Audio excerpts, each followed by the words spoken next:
Okay, this is chapter 4. Um, the pain in Connor's arm is unbearable. That little monster actually bit him, practically took a chunk out of his forearm. Oh, he was the crazy guy. Guess I should have expected that. Oh, I made his voice weird.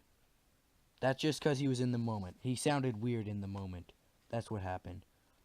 Um, Another car slams the brakes to avoid hitting him, and he gets rear-ended. The tranq bullets have stopped flying, but he knows that's temporary. The accidents have gotten the juvie cops momentarily distracted, but they won't stay that way for long. Just then, he makes eye contact with the girl who just got off the bus. He thinks he's gonna go stumbling towards all the people who are running for their cars to help, but instead she turns and runs into the woods. Has the whole world gone insane? Still holding his stinging, bleeding arm, he turns to run into the woods as well, but stops. He turns back to see the kid in white just reaching his car. Connor doesn't know where the juvie cops are. They're looking, no doubt. Somewhere in the tangle of vehicles, that's when Connor makes a split-second decision. He knows it's a stupid decision, but he can't help himself. All he knows is that he's caused death today. The bus drivers, maybe more. Even if he risks everything, he's got to balance it somehow. He's got to do something decent, something good to make up for the awful consequences of his kicking AWOL. And so, battling his own instinct for self-preservation, he races toward the kid in white, who was so happily going to his own unwinding.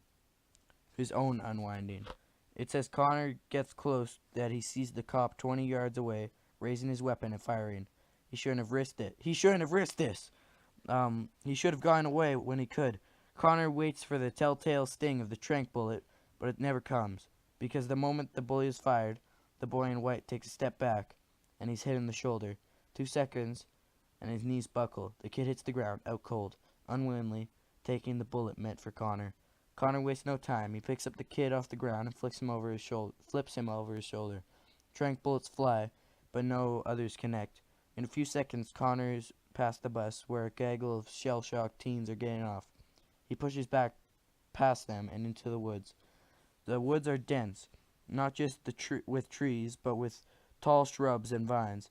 Yet he's already a path of broken branches and parted shrubs made by the girl who ran from the bus. They might as well have been arrows pointing the police in their direction. He sees a girl up ahead and calls out to her. "Stop!" He turns only for an instant, then renews her battle with the dense growth all around her. Connor gently puts down the body in white and hurries forward, catching up with her. He grabs her arm gently, yet firmly, enough so that she can't pull away. "Whatever you're running from, you won't get away unless we work together," he tells her. He glances behind him to make sure there are no juvie cops are in sight yet. There aren't. "Please, we don't have much time." The girl stops fighting in the bushes and looks at him. "What do you have in mind?" That was a short chapter. Okay. That was chapter 4.